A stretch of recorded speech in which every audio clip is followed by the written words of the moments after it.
Assalamualaikum warahmatullahi wabarakatuh. My name is Septin Ponamon, dan sekarang saya akan mempresentasikan PPT saya, dan di sini nama kursus kami yaitu Septin English Course. Yang pertama, pengertian kursus. Kursus merupakan suatu kegiatan belajar mengajar seperti halnya sekolah. Perbedaannya adalah bahwa kursus biasanya diselenggarakan dalam waktu pendek dan hanya untuk mempelajari satu keterampilan tertentu dengan tujuan sebagai bekal pengetahuan, keterampilan, kecakapan hidup, pengembangan diri, pengembangan profesi, modal kerja, usaha mandiri, atau untuk melanjutkan pendidikan ke jenjang yang lebih tinggi. Yang kedua yaitu tujuan perencanaan kursus. Yang pertama, meningkatkan kemampuan berbahasa Inggris masyarakat yang berkualitas. Yang kedua, meningkatkan mutu lulusan peserta kursus dengan kurikulum yang sesuai dengan tuntutan pasar. Yang terakhir yaitu mempersiapkan warga masyarakat untuk mengembangkan diri pribadinya untuk memperoleh kesempatan kerja yang lebih besar. Yang ketiga yaitu visi dan misi. Visi kami yaitu menjadi lembaga pendidikan kursus bahasa Inggris yang unggul dan berstandar pada pendidikan nasional, bermutu, inovatif, kreatif, dan menyenangkan dengan lulusan yang mampu bersaing secara global. Misi kami yaitu yang pertama, menyediakan tempat kursus yang berstandar pendidikan nasional. Yang kedua, menjadikan lulusan dengan keterampilan inovatif dan kreatif dalam berbahasa Inggris dengan wawasan luas. Yang ketiga, menciptakan suasana belajar bahasa Inggris yang nyaman dan menyenangkan.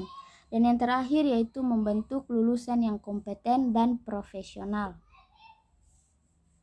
Yang keempat yaitu silabus atau media pembelajaran.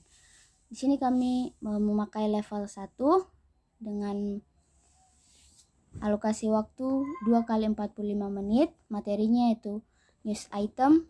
Kompetensi dasarnya yaitu menangkap makna dalam teks berita sederhana dari koran, radio, TV, serta menganalisis struktur teks berita news item. Metode pembelajarannya yaitu ceramah dan tanya jawab, sumber belajar dari buku siswa, LKS, dan internet.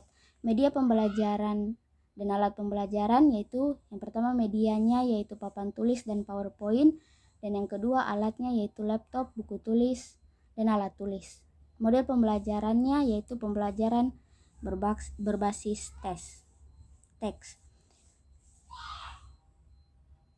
Yang kelima yaitu proses surat perizinan pembangunan. Izin mendirikan bangunan atau IMB adalah izin yang dikeluarkan oleh pemerintah daerah untuk mendirikan, memperbaiki, menambah, mengubah, atau merenovasi suatu bangunan.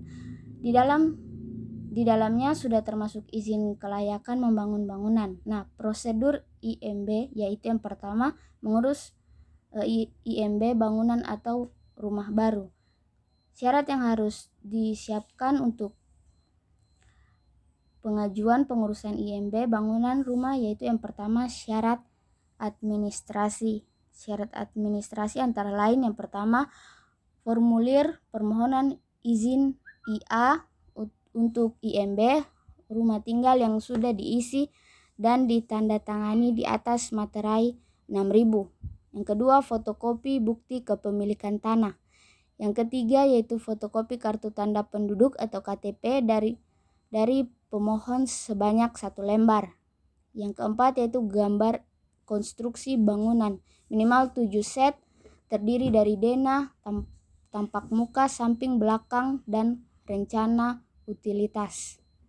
Yang kelima yaitu surat pemberitahuan kepada tetangga sekitar yang ditembuskan kepada pengurus rukun tetangga dan rukun warga, dilampiri surat jaminan kesanggupan penanggulangan dampak. Yang keenam, bukti pelunasan pajak bumi dan bangunan. Yang ketujuh yaitu surat perjanjian pembangunan lahan. Yang kedelapan yaitu formulir permohonan yang telah dilegalisir pihak kelurahan dan kecamatan tempat bangunan akan didirikan. Yang kesembilan, dilampiri surat perintah kerja atau SPK apabila pembangunan dikerjakan dengan sistem borongan. Dan yang terakhir yaitu data hasil penyelidikan tanah bagi yang disyaratkan. Yang kedua yaitu syarat teknis. Yang pertama yaitu gambar rencana arsitektur. Yang kedua rekomendasi teknik IPPL dan site plan.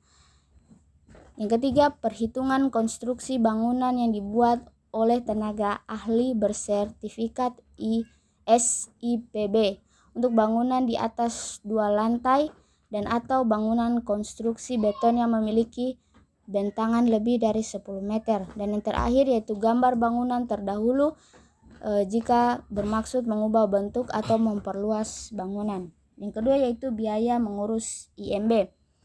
Yang pertama yaitu luas bangunan, kedua indeks konstruksi, ketiga indeks fungsi, keempat indeks lokasi, dan yang terakhir tarif pasar.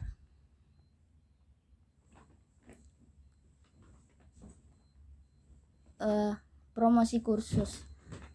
Promosi kursus yang akan kami gunakan seperti gambar di samping, yaitu seperti ini. Di sini tertera nama kursusnya, pendaftarannya, biaya per bulannya sesuai dengan level yang dipilih, kemudian jumlah pertemuan 2 kali per minggu, dan jadwal itu bisa dipilih oleh siswa.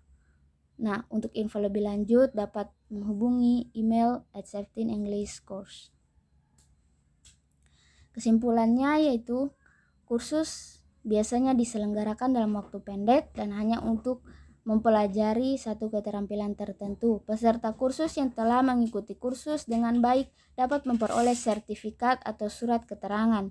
Visi misi kursus kami yaitu menjadi lembaga pendidikan khusus bahasa Inggris yang unggul dan berstandar pada pendidikan nasional, bermutu, inovatif, kreatif, dan menyenangkan dengan lulusan yang mampu bersaing secara global.